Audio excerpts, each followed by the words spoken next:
They say people snap when their life falls apart, smash a glass, scream into the void, throw something heavy. I didn't do any of that. I read the message, wiped a smear of grease from my hands, and went to take a shower.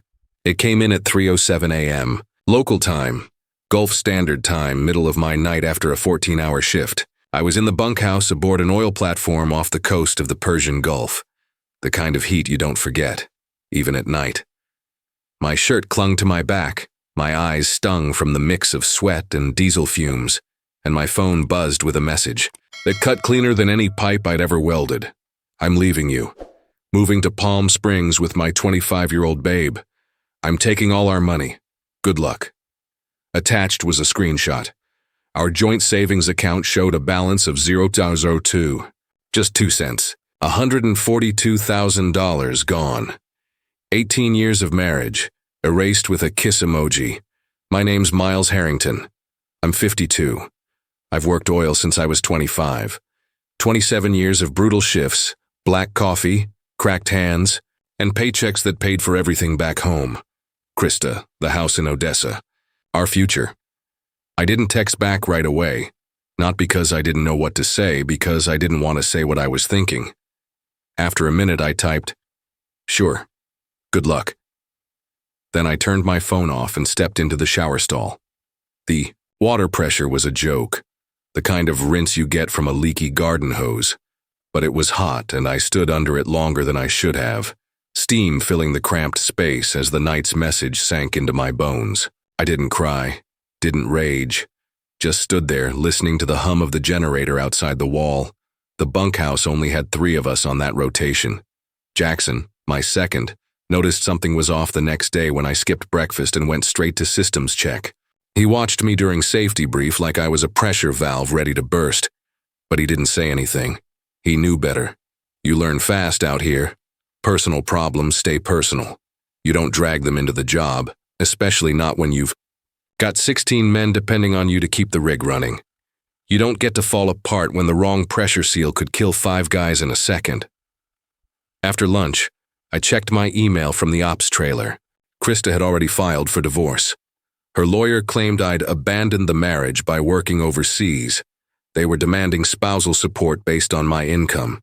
She'd even moved her new boyfriend into our house. A guy named Devin, 25, according to the text. No job history, just abs. It should have made me furious, but all I felt was tired. Not just physically, though my knees had been aching for years, but something deeper. Like the moment your back finally gives out after hauling the same weight too long. I closed the laptop and stared out at the sea. Flat, dark, endless. No horizon, just oil lights blinking against black water. I'd spent most of my life chasing paychecks through places like this. Nigeria, Alaska, the North Sea, now here. 2 months on, 1 month off. It paid well. Hell, it paid better than anything back home. That was always the deal. Krista stayed in Odessa, paid the bills, kept the house warm. That's how I saw it. I earned the money. She kept the lights on. We'd agreed early on it was worth the sacrifice. I missed birthdays, anniversaries, even her mom's funeral. Duty, I told myself. Provide, build, secure the future. But somewhere along the way, she stopped caring about the future. We were building, and now she was gone, and so was everything we built. That night, I wrote one email. Not to Krista, not to her lawyer. I wrote to Brendan. Time to activate Protocol Winter. That was all I said. 2 lines. No explanation, didn't need one. Brendan was my cousin and, more importantly, a forensic accountant in Houston. We'd made a plan years ago, just in case. 3 minutes later, he replied, "Already on it. Don't respond to anything until you're stateside."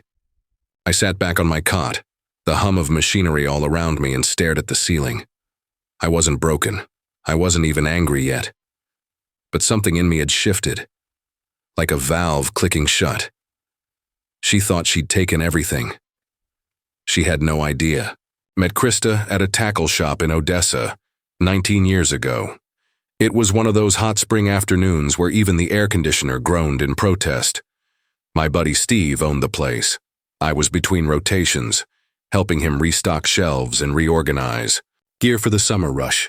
She worked the register. She was 31 then, sharp-tongued, sunburned from a weekend on the lake, and had this way of laughing that made the whole store stop for a second. I was 33, already 10 years into oil, thought I'd seen everything. She changed that in about 4 days. We got married 11 months later. It made sense at the time. I had a house, paid off from an early buyout on a small Texas producer. Steady international contracts, no debt, no drama. She liked that. Said I was the most grounded man she'd ever met. I liked that she could talk to anyone, anywhere. The kind of woman who could make your mother like her and still outdrink your friends at a crawfish boil. She didn't mind the rotation schedule at first. 2 months on, 1 month off. I was stationed in Qatar, Angola, even North Dakota. She called it our private jet lifestyle without the jet. I'd come home for 30 days flush with cash, and we'd take off somewhere. Vegas once, Santa Fe a couple times. Mostly just long weekends, but they meant something. It worked. For a while. The money was ridiculous. In 6 months, I'd earn more than most of our neighbors pulled in all year. She held down the fort, handled the bills, made the place feel like a home. That was the deal. But around year 12, the comments started. You really have to take the Saudi job. What about something closer to home? Then it was, be nice to have someone to come home to dinner once in a while. Then birthdays started happening without me. Holidays got quieter, calls got shorter. She'd go from texting me 12 times a day to once every 3 or 4. At first, I chalked it up to getting older. Comfort replacing excitement, routine taking over where surprise used to live. That's what people do, right? Settle in. Get quiet. I didn't think anything was wrong. Not really. But the signs were there. She redecorated the whole house last Christmas while I was in Singapore. New furniture, fresh paint, even moved my framed football jerseys to the garage. When I asked why, she said, I just needed a change. I didn't push, didn't argue. Figured if she was handling things at home, that was fair. I was half a planet away. Didn't seem like the time to fight over paint colors. About 2 months ago, I noticed transfers from our joint account to one I didn't recognize. Small at first, $800, then $200. She said it was foundation work. Repairs. I drove by the house before leaving for this rotation. No crews, no trucks, nothing. But there was a new black Audi in the driveway I'd never seen before. 4 weeks ago, she stopped answering my calls altogether. Just short texts, busy with a new project. No explanations. I almost flew home early then, I even packed my bag. But something in me held back. I told myself to trust my wife of 18 years. Told myself to let it go. That was 3 days before. Harold, my neighbor, sent me a photo of a moving truck in front of my house. Just the image. No caption except, figured you should know.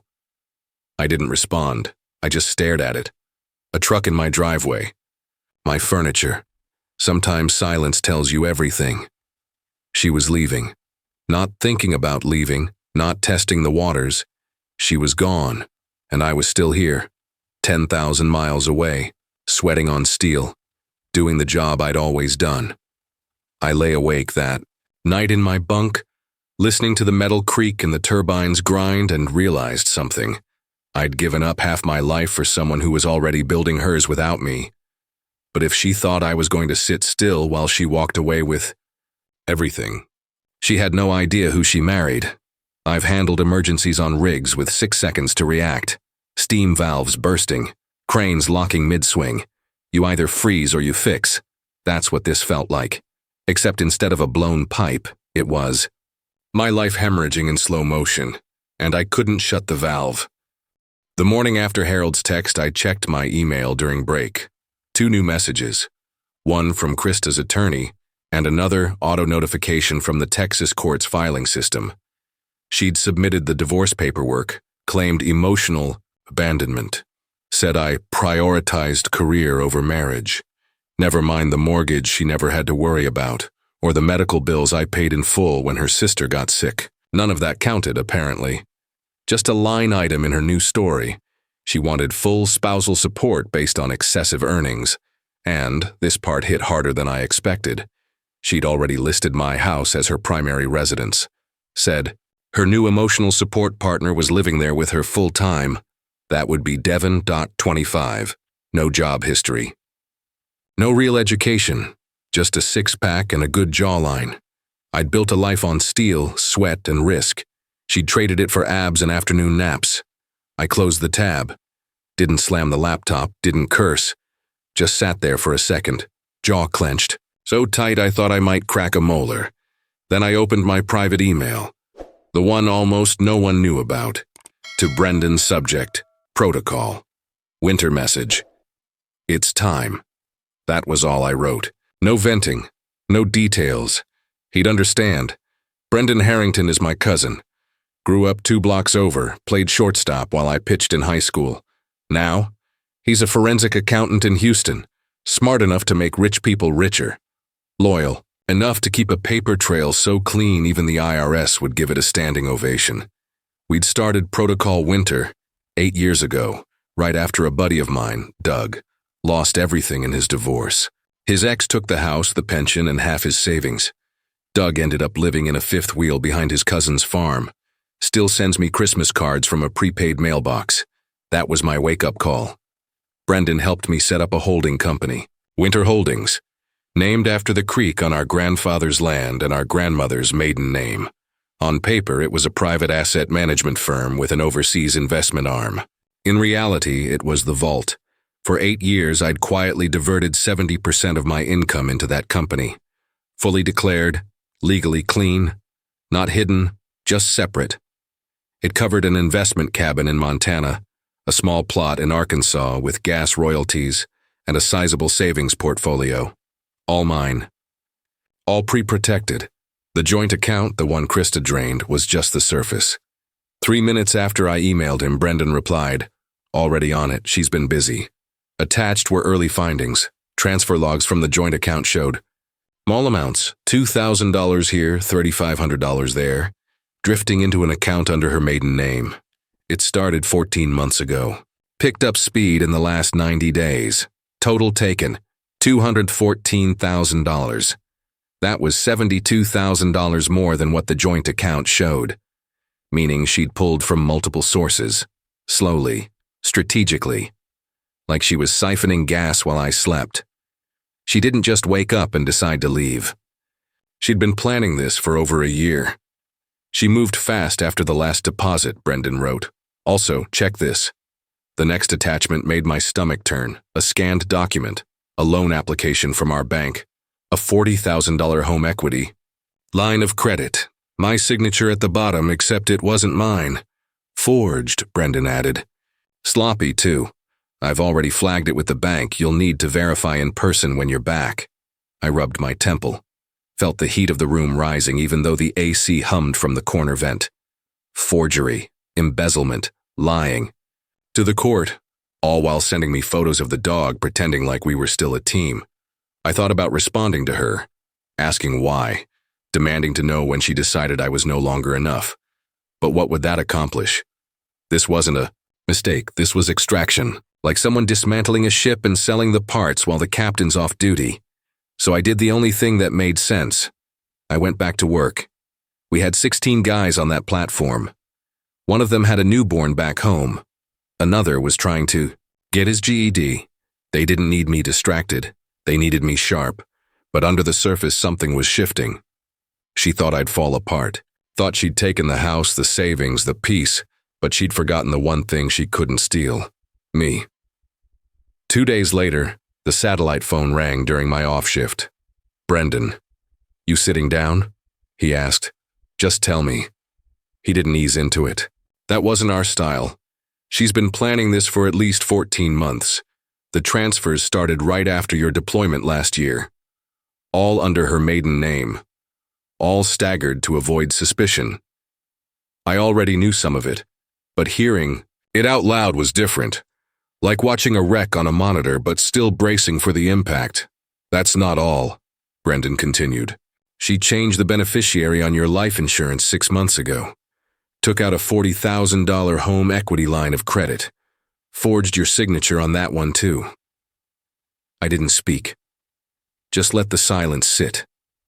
There's more. Of course, there was. She's also been in contact with your insurance provider. 2 calls logged from her number asking about coverage amounts and payout conditions. The flagged kind. That landed harder. We weren't just talking about a bitter spouse, cleaning out bank accounts anymore. We were talking about intent, maybe even danger. Devin Forrester, Brendan said next. Her guy, he paused. Former personal trainer, age 25. No verifiable income in 3 years. What he does have is a pattern. I closed my eyes. 3 previous relationships, all with women over 40, all ended in financial collapse. 1 woman lost her retirement. Another defaulted on 2 home loans. Where is he now? Living in your house, driving the Audi according to the neighbors. Of course he was. Brendan's voice dropped. There's more, Miles. He was briefly listed as a person of interest. A death 3 years ago. Second girlfriend's ex-husband went off a cliff in Arizona. No charges were filed, but the case report uses the word suspicious a lot. The silence that followed wasn't shock. It was calculation. Krista didn't just cheat, she didn't just lie. She teamed up with a con man, a potential killer, and invited him into my home, my life. I sat on the edge of my bunk, the dull thrum of the rig vibrating under my feet. The air smelled of metal and salt and burnt oil. Everything that had ever been mine felt distant, like a story I once told myself. She's trying to disappear, Brendan said. There are 2 one-way tickets. To Palm Springs booked in her name and his. Departure's next Tuesday. That was 4 days from now. She's not just leaving, she's erasing you. It felt like a death, only slower. A methodical dismantling of 18 years. She wasn't running from something. She was stealing something. My money. My name. My life. 1 forgery, 1 fake claim, 1 emptied account at a time. I didn't respond right away. Just watched the small ceiling fan above me spin in slow, lazy circles. You all right? Brendan asked. I'm fine, I said. But my voice was flat. Truth was I was changing. It wasn't the betrayal that broke me. It was the calculation. The way she'd smiled in her texts. The way she kept saying we're fine while withdrawing 10 grand at a time. The way she waited until I was out of reach before pulling the trigger. This wasn't heartbreak, this was war. I opened my laptop, logged into Winter Holdings. Balance, $1.6 million, 8 years of diversions, 8 years of preparation. Filed, declared, safe. That's when I sent the second email. This one to Thomas Whitlow, my lawyer in Houston. Straightforward subject. Line, Operation Cold Return. Attached were all the documents Brendan had gathered so far. Bank statements, the forged loan, insurance beneficiary records. I clicked send. Then I shut the lid and went to the mess hall. For the first time in days, I felt hungry. I landed in Houston 38 hours after my rotation ended. Didn't go home, didn't alert anyone. Just walked off that plane with 1 duffel bag and a mind full of broken glass. Brendan met me curbside in long-term parking, handed me a burner phone and a manila folder thick with documents. You haven't been back more than 2 hours, he said, and she's already called your regular number 12 times. She knows the bank froze the funds? He nodded.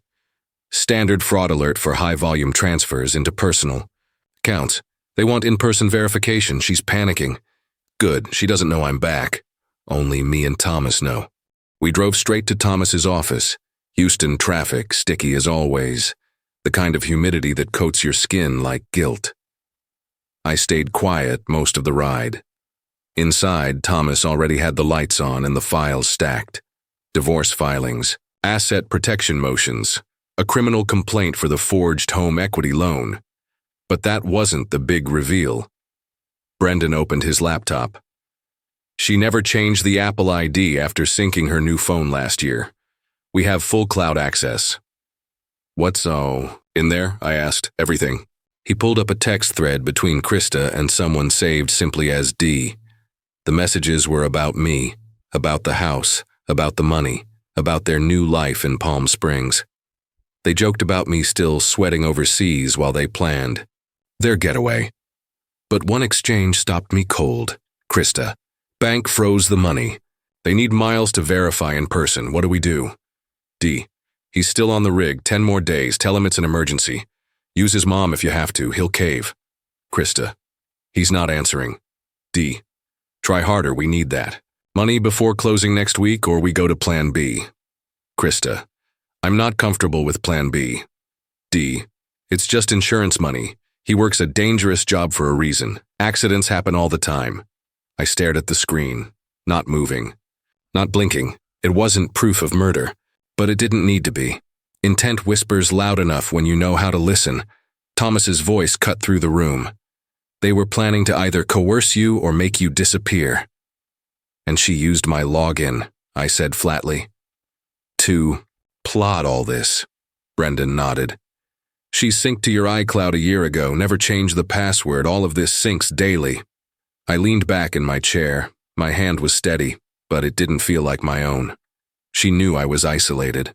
She knew the schedule, knew the bank's response window. She timed this. Thomas slid a sheet across the desk. Emergency freeze order for all assets. We're also filing for exclusive control over the marital home, plus an injunction preventing sale or transfer of any property. Restraining order? In progress. We're moving fast, but there's a complication. He handed me another form. She filed a domestic violence claim yesterday, said she left because of your emotional control and fear for her safety. My jaw tightened. I was 6,000 miles away. Doesn't matter, it's a common tactic. Her lawyer's pushing for an emergency hearing to get a protective order and exclusive use of the house, so she was trying to block me from my own property while her boyfriend lived in it. Thomas tapped the documents. Here's the motion to dismiss her claim, included rig security badge logs, flight manifests, passport stamps, phone logs showing zero threatening behavior. I signed. Without hesitation. Thomas studied me for a second. We'll file everything today. Sheriff can serve the papers within 48 hours. One more thing, I said. When she's served, I want to be there. Thomas raised an eyebrow. You want to confront her? No, I said. I want to watch her face when she realizes it's over. He nodded slowly. We can arrange that. As I stood to leave, my burner buzzed. A text from Krista to my regular number. Please call me. It's an emergency. I need you. I didn't answer. The trap was set, and this time I wasn't the one walking into it. Harold opened the door before I even knocked.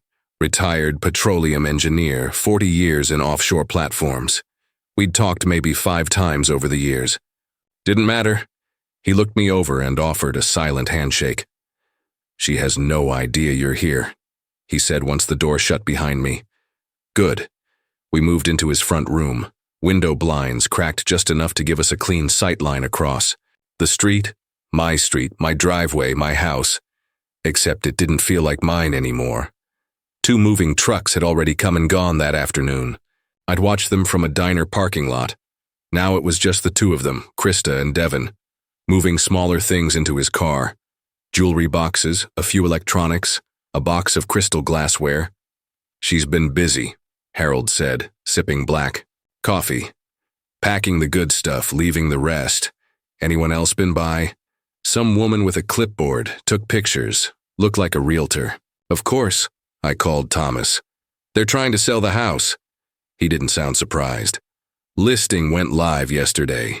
She forged your name on the authorization. We've already filed a cease and desist. Sheriff will bring the paperwork. The morning. Still 9 a.m. On the dot. I didn't sleep much that night, sat at Harold's kitchen table, reviewing every document Brendan had compiled.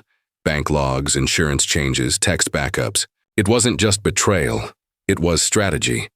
I wasn't a man she left. I was an obstacle she planned around. By sunrise, the street was still. At 8:30, Krista and Devon stepped outside with another load. Framed pictures, a watch box I recognized. From my dresser, 8:45. A large truck rolled up. Last load, Kuwait 55. An unmarked car parked behind it, boxing it in. 2 sheriff's deputies stepped out, followed by a court officer, clipboard in hand. calm, efficient. "It's time," I said to Harold. I crossed the street slow and steady, staying just behind the officers. Krista opened the door with a smile that died instantly when she saw the badges. "Mrs. Harrington?" one of them asked. "Yes," she said cautiously. "We're here to serve you and the gentleman inside. Emergency motion for asset freeze. Property injunction, criminal complaint for forgery, and divorce summons." Her eyes widened. There must be some mistake. Devin appeared behind her, shirtless. Holding a protein shake like this was just another Tuesday. Then he saw me, stepped into view, Krista's face drained to paper white. She staggered back half a step. "Miles, you're supposed to be on the rig," I said evenly. "Surprise." Devin squared his shoulders, stepping forward. "She's afraid of you," he said, voice rising. "We filed a protective order." The court officer didn't blink. "Dismissed this morning, no supporting evidence, fraudulent claim." Judge wasn't amused. Devin looked confused, then angry. Krista just looked exposed, like the scaffolding had fallen off her disguise. "This is all a misunderstanding," she stammered. "I was just saving documents," I finished. "Protecting our future by selling the house without telling me, draining our accounts, one slow leak at a time." She had no answer. "You have 30 minutes, the deputy said. "You may collect personal belongings only. Toiletries, clothing. Everything else stays pending court inventory." I stepped back as they entered, eyes following them but saying nothing more. As they moved through what used to be my living room, I saw Devin glance at the whiskey shelf, mine stocked from travels across continents. He reached for a bottle. The deputy stopped him. "Clothes only." He muttered something but obeyed. As I turned to leave, Krista called after me from the door. "Miles, please." I didn't look back. I was done giving her anything. 3 weeks later, we sat across from each other in court. I wore a navy suit.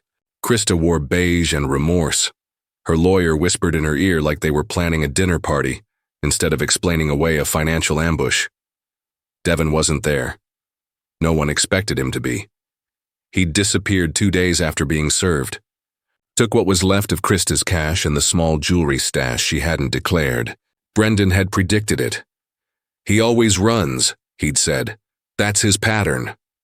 Thomas and I sat still. We had no need for noise. The judge, Honorable Madeline Winters, was known for her no-nonsense bench. 30 years of experience, reputation, for cutting through emotional fog like a surgeon. She didn't waste time. Krista's attorney opened with a dramatic plea. How Krista had lived in fear, how she had been manipulated emotionally and financially, that she only acted out of desperation. That the isolation from Miles's overseas work created a hostile home environment. I said nothing, just watched the judge. She listened, took notes, then methodically turned to the evidence. Bank records, clear patterns of financial extraction. Loan. Documents, my signature on the home equity paperwork, side by side with my passport stamp from a rig halfway across the world. Location data, badge logs, GPS, timestamps, 7 weeks of uninterrupted rig presence, phone logs, no threats, no abusive messages, just brief impersonal texts about groceries and HVAC repairs. Then came the cloud backup.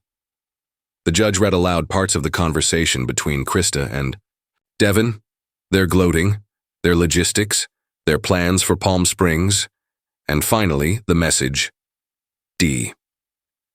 "We need that money before the house closing next week, or we need to look at Plan B. Krista.